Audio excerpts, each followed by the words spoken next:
You're listening to Maximum Medicine Radio with host Doc Martin. Stay tuned in or call in. You won't want to miss what's happening next.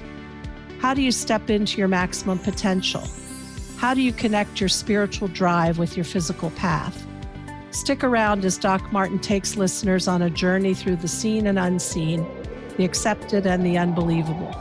Get ready to meet the maximum you the world needs on Maximum Medicine Radio with Doc Martin now. Hi, everybody. Happy February. It's almost Chinese New Year. That's one of my favorite events. I love that. We're talking about the Chinese New Year. I think this is the wood dragon. And so anyway, that's a good energy, and so welcome. I'm here with Joseph Selbie again. You guys may remember we talked about physics and God when he was here last. And excuse me, I've been a little hoarse lately.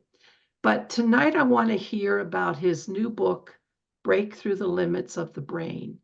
And the reason why I love what we're going to talk about tonight is because Joseph lives up close and personal to consciousness all the time. So Joseph, hi and welcome. Thank you for having me. I enjoy it. Thank you.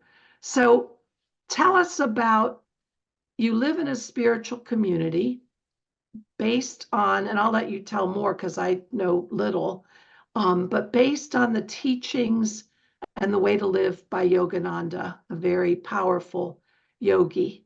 So how did you come to live there and then surround yourself in consciousness? And how did that lead to the book you just wrote?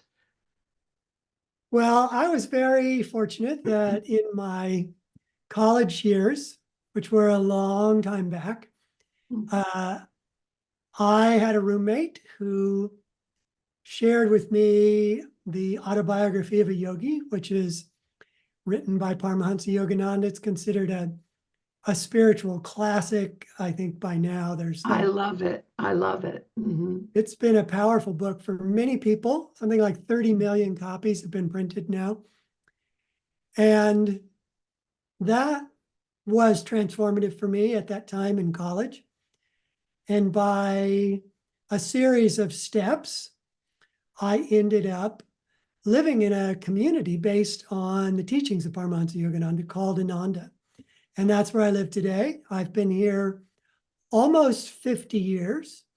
Maybe not literally here, because I spent some time in Europe and I spent some time in Seattle, helping with getting communities started like Ananda here, where I currently live.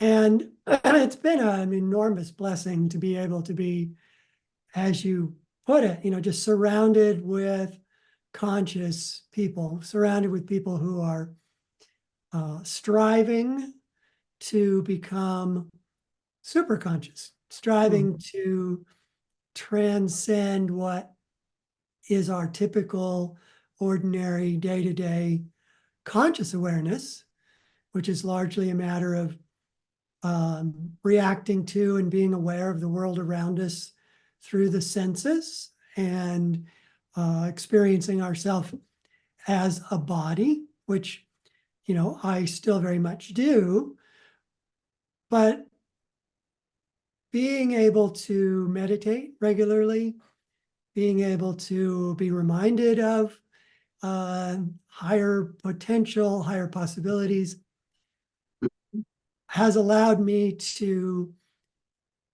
transcend that somewhat limited awareness, conscious awareness, physical awareness, and feel myself as something more, as something super conscious.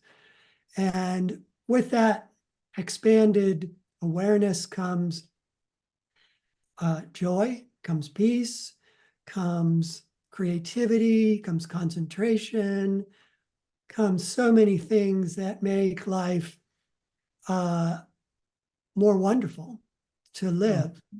And that led me step by step to writing, as you already mentioned, my other book, The Physics of God, and to writing break through the limits of the brain.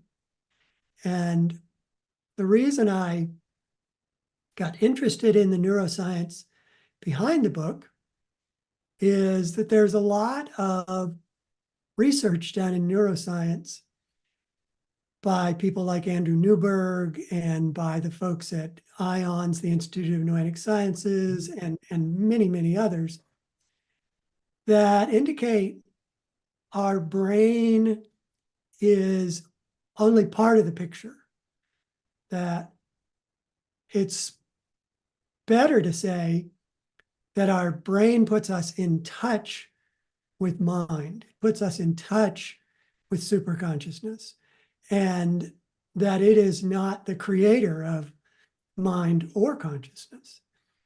And that in order to have a expanded experience of yourself, of love, as joy, we need, in any way we can, and meditation is a key way, but we need to go beyond the limits that the brain tends to impose on our awareness. And those limits are primarily keeping us preoccupied with the senses and with the physical body.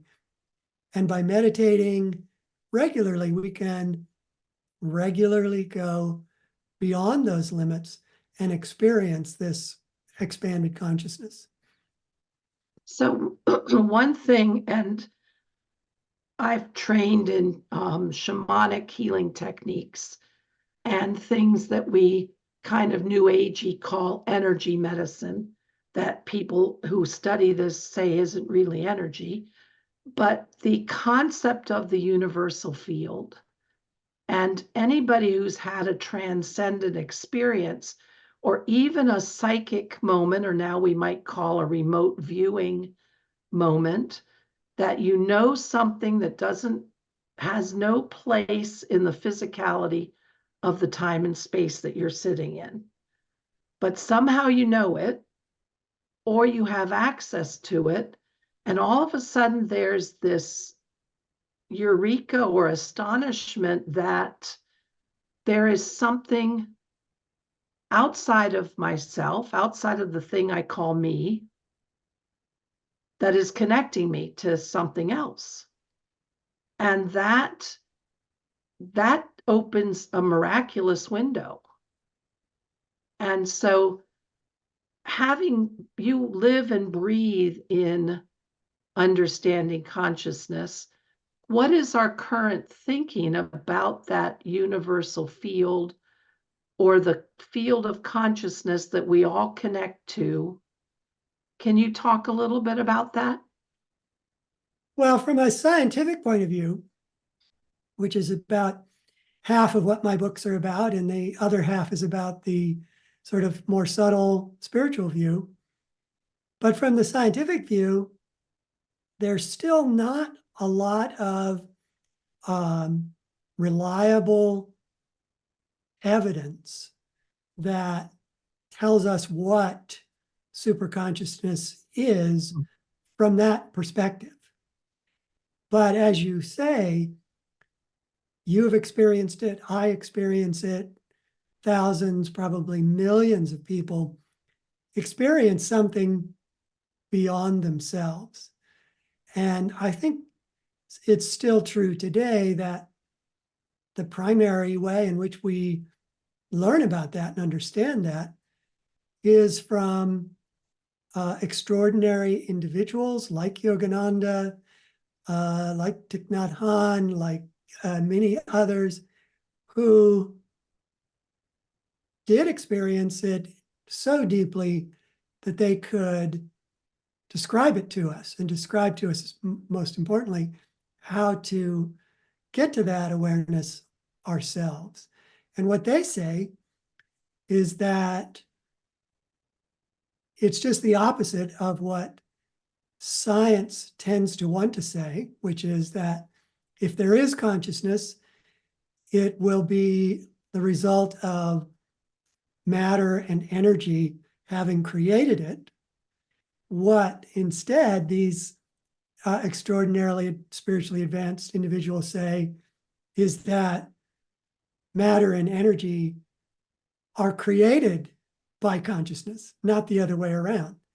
That the underlying foundation of all reality is consciousness, and one of its expressions is the matter and energy that we experience consciously, each day in this world. So one of the things that has been explained to me previously, Professor Laszlo, who studied and wrote about the Akashic field, who's a futurist, and he talks about the universal information field. And he talks about that is the dictator of our reality. Just as you're saying, I think he would say that that was consciousness is a field of information. And what I get, and I think what you're saying, or you're reminding me, is that we don't know the physical construct that takes. In your studies of the scientific side of it, do we know anything about a physical construct, whether it's atomic, electronic? Do we know anything? Well, I think that the frontiers of physics today, and that's largely what's called M theory, has begun, that the physicists on the frontier and that theory have begun to posit that there is a non-local reality. And non-local is physics speak for a reality that doesn't behave like our local physical reality of which we're familiar, but that there is a subtler realm of pure energy which behaves in non-local ways, in ways that are part of what we get the notion of quantum weirdness from, is that things in non-locality don't behave the same way as things in our local physical universe. But that is the greatest stretch that established, recognized physics has achieved. Now, there are other experiments that have been done that hint at even more than that, but don't necessarily give us an explanation for it. So one example, one of my favorites, is an experiment was conducted where two people were put together in the same room and asked to meditate together. And after they had meditated together for a while, they were asked to stay in touch with each other. And it wasn't defined what that meant, to be staying in touch with each other, but they knew that it wasn't going to be staying in touch physically, because they were then placed in separate rooms, couldn't see or hear or communicate with each other in any way. They were put in what are called Faraday cages. They're sort of a box with copper wire all wrapped around it, which keeps electromagnetic radiation from getting into whoever is inside the Faraday cage. And then in one of the two cages, the person was hooked up to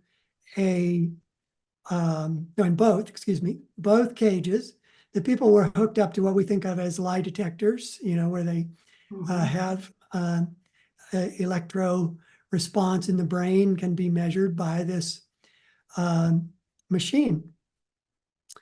And then one of them was given a powerful stimulus. It was usually light, strong flash of light into their eyes, or a loud sound or whatever. And as you would expect, their EEG machine, their lie detector machine, showed a huge spike in brain activity because of that. But, and this is what is amazing, 50% of the time, the other person who couldn't see the flash of light or hear the sound also registered a spike on their EEG. Well, So, I'm reminded, and maybe this is the same phenomenon. They talked about somewhere I read, maybe it was in Lynn McTaggart's book, The Field, when she described a lot of experiments, but they had a mother rabbit and they had the baby in a submarine hundreds of miles off the coast. And whatever happened to the baby, the mother rabbit registered it. uh-huh. Yeah, Yeah, it's wild. the same. I think it's the same principle. Right. And other experiments have been done in other ways that sort of echo this same concept, like you were mentioning, that shows us we're connected somehow. Some subtle energy is conveying this information between two people or between mama rabbit and baby rabbit. And that it's so far been unmeasured, but that doesn't make it non-existent. That there must be something. And you can think of it as a field of consciousness. You can think of it as a field of information. You can think of it as some kind of superconscious connection. But in all ways, we're talking about the same thing, whatever words we use, which is there is another level of subtle reality that connects us all, that is unlike the physical world where we are disconnected.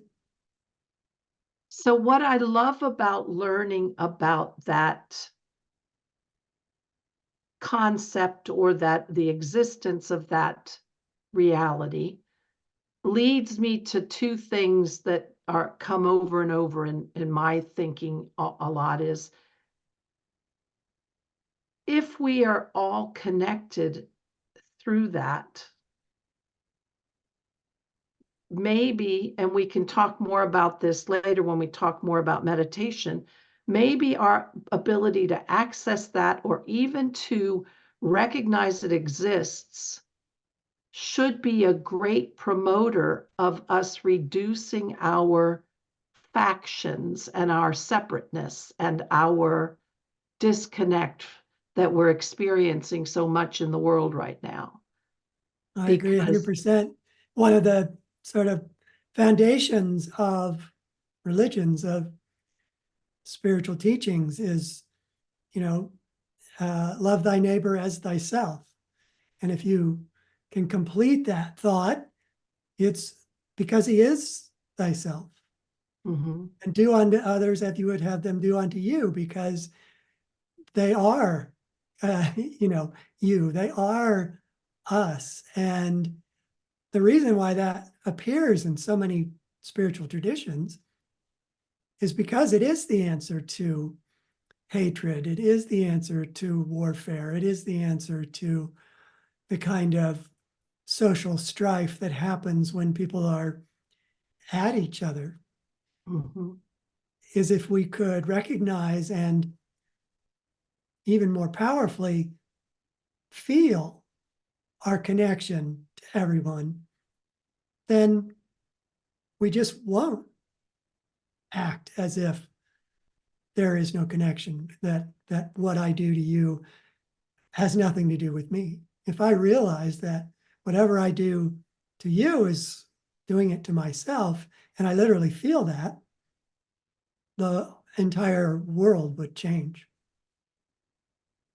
Yes, and especially if you grasp, and this does kind of blow your mind, it's not the easiest thing to grasp, that subtle energy is actually the reality from which what we consider our personal reality is downloaded. In other words, where I kind of, where my head goes bong is what we have in front of us is a projection of this subtle reality, and it's changeable. And so then my thinking almost on a daily basis is, when I talk about it as being a physician and a healer, how can I assist somebody? And I'm going to just use, you know, kind of lingo here, in downloading a new reality, in downloading a different destiny for their health, a different outcome.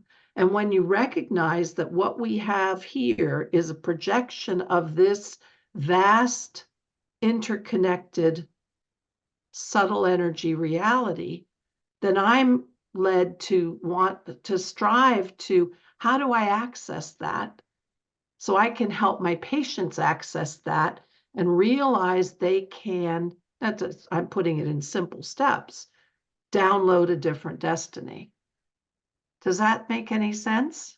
Yes, and I think that whatever lingo we choose, when we do connect to this more subtle reality, it changes us.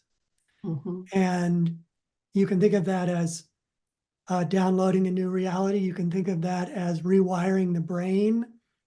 You can think of that as awakening to spirit. They're all just different ways of describing the same transformative experience. In my book, Break Through the Limits of the Brain, I talk about it in terms of rewiring the brain, of changing the circuits that we have developed over the years in our brain that are like automatic responses to various things.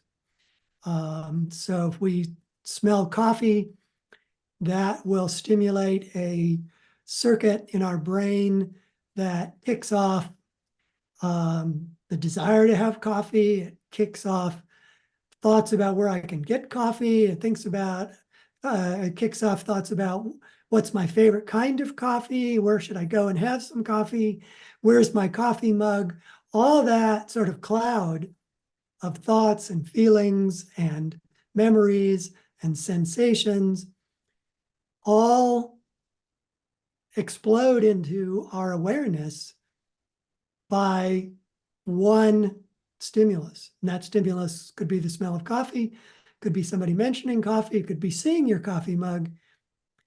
And I use this as an example that most people can probably relate to.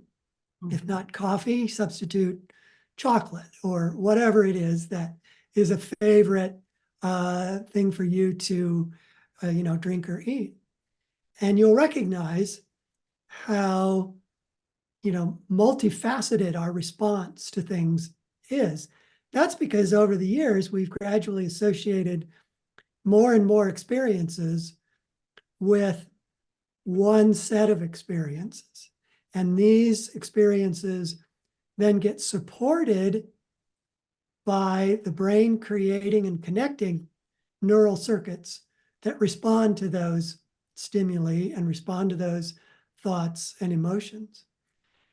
Until after a while, typically by the time we reach adulthood, we will have created, or caused to be created is more accurate way to describe it.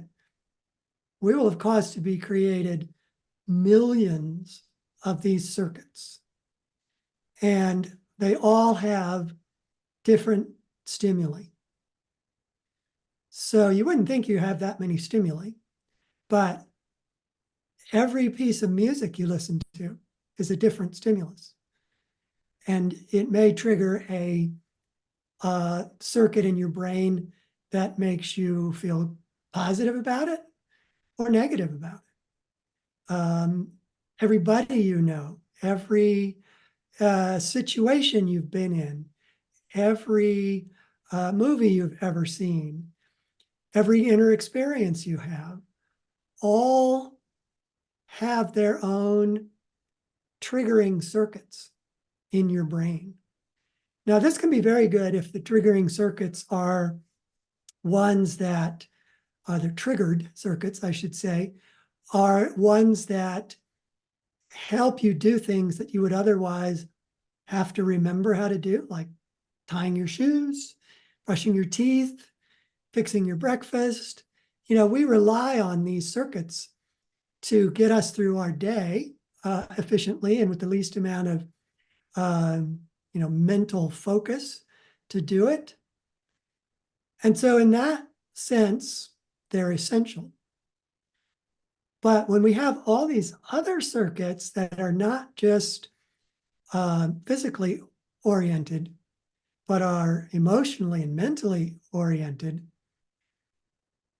what happens is that we go through our day and stimuli that match circuits appear, whether it's the smell of coffee or something your best friend said or something you read. These circuits that have been building up for years and years and years fire, and they're automatic. And whether we want to or not, we're all of a sudden having an emotion about that experience, because that's the emotion we tend to have over and over, and that's the what the circuit triggers. And So I likened it. Go ahead. in a sense, it sounds like we are automatons.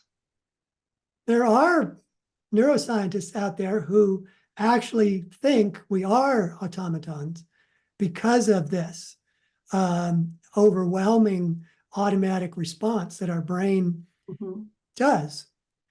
But we can, and this proves that we're not automatons, we can deliberately decide to have new experiences. We can make choices. And we can choose to avoid stimuli that we know are going to trigger these neural circuits that we don't want. So we can rewire that way. We can deliberately cultivate positive experiences that we want to have supported, positive memories, positive thoughts, positive emotions can be cultivated, and the same thing that can be negative, which is this automatic triggering of a neural circuit, can become our friend, can be positive. It can automatically trigger positive feelings, positive thoughts.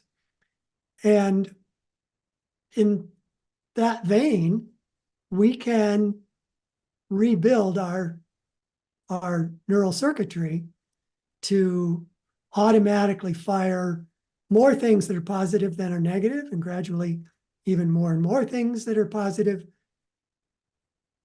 Or we can, by meditation, transcend the physical body and quiet the brain.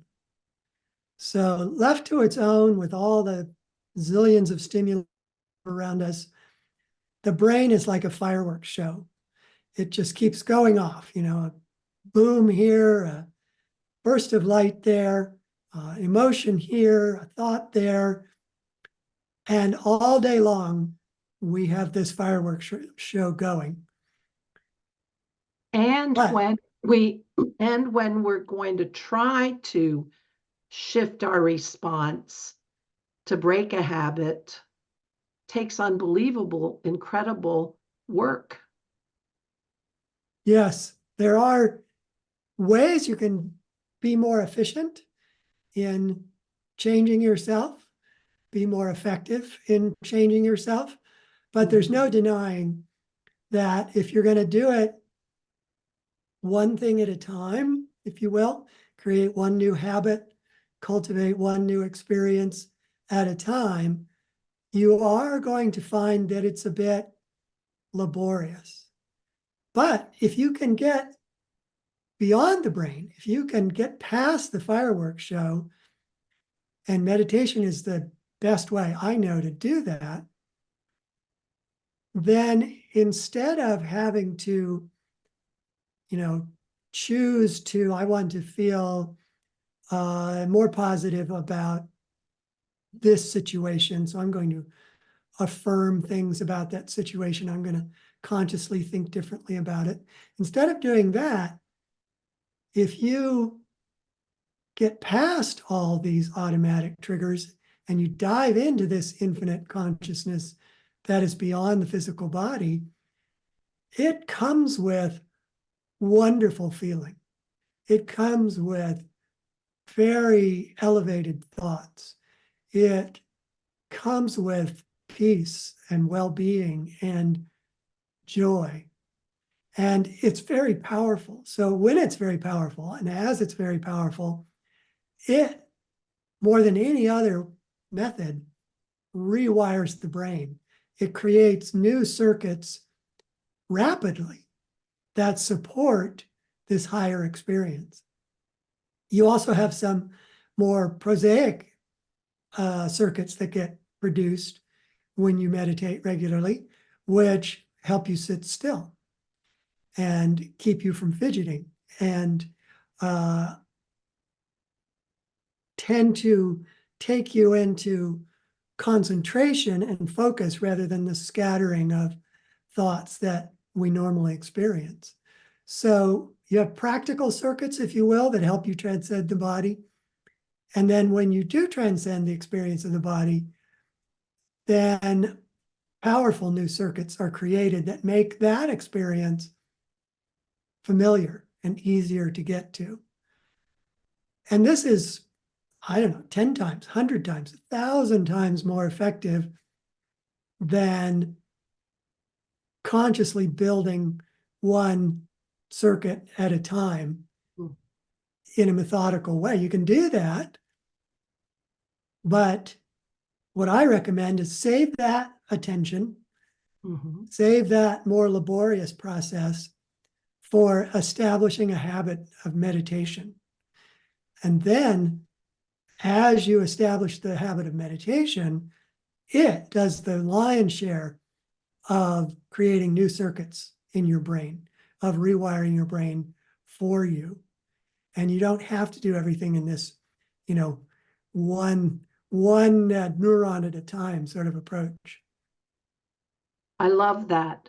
Let's take a short break here. When we come back, I'd like to talk about Yogananda, and I would like to talk about in more detail about meditation. But let's take a short break.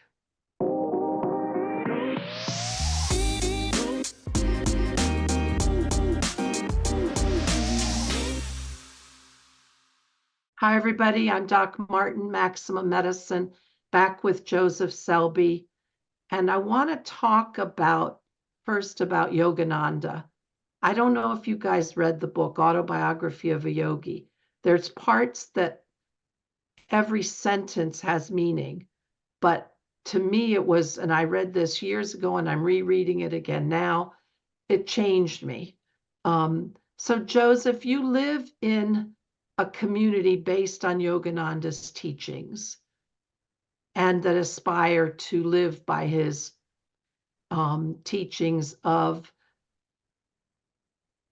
teachings not only of meditation, but of ways to breathe, and how to be self-realized. Could you tell us what you know about Yogananda?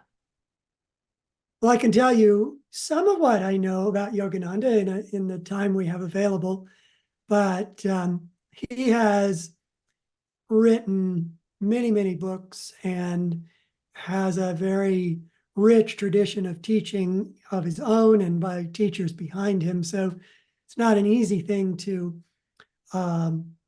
give you a full picture of his teachings. But I can tell you what drew me to them and what still I think today is the most important things to me. He was able to be extremely clear about a subject. He came to America in the 1920s And he, even then, was able to be extraordinarily clear about a subject that was very foreign to almost everyone in America and in the West in general. And he did so by adopting a Western vernacular. He didn't use a lot of Sanskrit terms. He didn't teach meditation and yoga and the practices as he would in India, where he would be speaking to people who had a background in a tradition of yoga.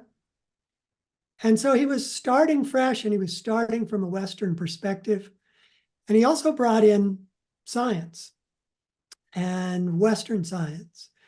He refers in the autobiography to physics, to neuroscience, to medicine, and he does so in very, very insightful ways. So that made it so accessible to me to follow these teachings. And if any of you are hesitating because of the name, Paramhansa Yogananda, he must be another one of those strange Indian teachers. Yes, he is a strange Indian teacher, but he's very, very understandable. And the only thing that makes it strange is that he's bringing teachings to the West that are somewhat new. He wasn't the only one to ever brought these kind of teachings, and he certainly isn't the last. But he brought them with a special mission to reach Westerners, and it really succeeded for me. So the core of his teachings are how to make contact with the divine, how to transcend the consciousness of the physical body and achieve superconscious awareness of the divine, to make a connection to a unknowable God, a being that we can connect to and will connect to us. And that he made it very methodical, the way that he explained how to do that. And one of the key ways is the technique of Kriya. He said there were two purposes he had in coming to the West, and one of them was Kriya. So that's how major it is. And Kriya is a advanced meditation technique that helps you become very, very deeply still and inwardly focused. And that allows you to have deeper and deeper experiences of the divine. But as you mentioned, he also talks about how do you take this approach to life, this higher purpose to life, and weave it in with an ordinary life. I have kids, I'm married, I started a business. I very much have led a life that, if you knew nothing else about me, you would say was a typical life. And yet I was able, from his teachings, to weave into that life, using my intuition to make decisions, drawing on subtle energy to have more energy, to feel more energized in everything that I do, to be more concentrated, to be more loving and caring towards others. All of these were not so much, mechanical things I was doing, as that I was awakening them through these methodical practices that he offered, and by embracing attitudes that helped me do that.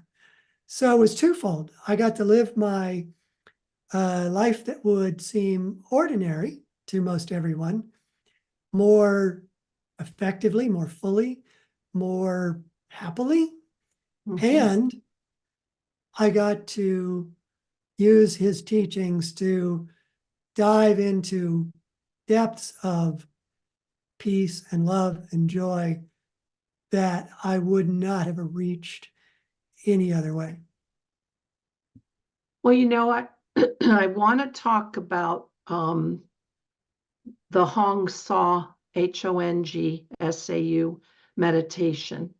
After we had our first radio show together, I went onto the Ananda website and kind of just browsed around and read some things. And one of the things that came to my awareness was a short video on a simple meditation technique.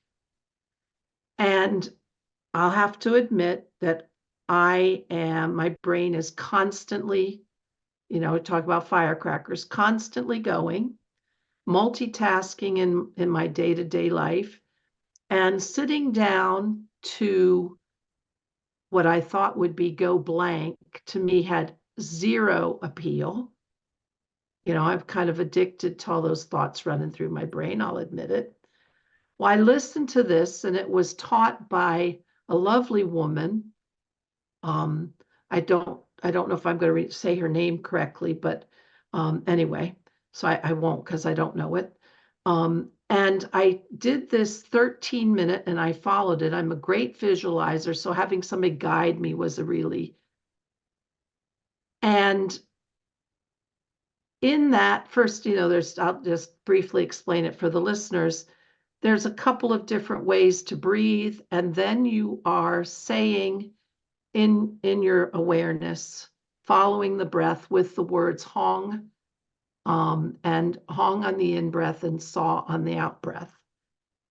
And something happened to me. And I'm as shocked as anybody because I would have never thought. I actually wanted to do it again. Something about and I said this to you, maybe in an email after our first time we did a radio show together. Something in those words was encoded, and I'll use new age lingo, encoded, and I could tell that Yogananda had brought forward, my intuition was he had brought forward something of deep lineage, and that song, and it was words that were more than a mantra, and that they actually made vibration in me. And I'm telling you, I was hooked. And I started doing this, following this every night before I went to bed. And I'm like that that person who quit smoking, and I'm going to try to get everybody around me to quit smoking anyway. It was transformative for me because I was the person who was the most shocked that I actually wanted to do this again. And what I found was my sleep wasn't disrupted by all of this noise that it usually had. And when I'm at work and I'm in a busy physician office and get triggered by people, and I have high standards that not everybody chooses to go with. They don't, I think I'm always right. I'm calm at work, literally within 1 or 2 times of doing this. I have I'm more tolerant. I'm able to bring myself out of a triggered response. And I am seeing things from this chill place that Sharon Martin doesn't have that in her vocabulary. Well, I do now. So tell me about this Hong. We have a few minutes left. Hong Saw meditation, because it hooked me. It hooked me on the very first time, and it had benefits. So I keep doing it. Well, that's wonderful. And that's the meditation technique I started with. And I can't pretend to have had such a great experience the first time, but I did have an experience after doing it for a few weeks that was very moving. And that was when I really became hooked as well, that something changed inside me. I was able to access a feeling, an awareness that was wonderful. And it was calming, and it was all the things you mentioned. The words hung and saw are from the Sanskrit, and they literally mean I am he, or I am spirit. So in the sort of meaning sense, you're affirming your connection to universal consciousness, to the super consciousness beyond your normal everyday waking consciousness. On a more subtle level, you're intoning the meaning. One of the sort of more esoteric things about Sanskrit is that it's said that the actual vibration of the words contains the meaning of the words. So hung, whether it's translated as I am, means I am. So I think that's part of what you probably experienced was the coding, the vibration of those words literally began to resonate within your consciousness and had a transformative effect that goes beyond just the literal meaning of the words. So there's that. And then there is the effectiveness of the technique to help you slow your mind down.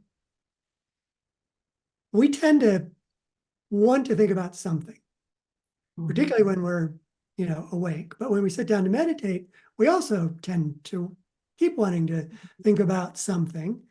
And we have this kind of running dialogue of things that have been going on in our day that come into our mind, and we start thinking about them, and then they carry us away. And 10 minutes later, we realize, oh, I never actually got around to meditating. I just have been thinking for 10 minutes. So accepting that reality that the mind wants to think about things, the way the Hung Saw technique works is it asks you to think about something, and that is your breath. It asks you to watch your breath so that when you inhale, you mentally say hung, and when you exhale, you mentally say saw. You'll undoubtedly get distracted and start thinking about things, but if you do, don't scold yourself, don't worry about it. Just come back to watching the breath and saying hung and saw. Don't try to control your breathing. You're not trying to slow it down. You're not trying to make it deeper. You're not trying to do anything. You're just watching it and intoning that hung and saw mentally with the inhalation and the exhalation. After a while, you will probably find that your breathing slows down and that you're less aware of the breath as the physical process of your lungs expanding and contracting. And as that happens, it's a good idea to shift your attention to your nostrils. So when you breathe in through the nostrils, you will naturally feel a cool sensation in the nostrils. And when you breathe out, you'll feel a warm sensation. So you can kind of shift your attention from the breathing in the lungs to this sensation of cool and warm in the nostrils. And that will tend to also naturally sort of go farther and farther up inside your nose until you reach the point between the eyebrows, that your attention becomes focused at this point.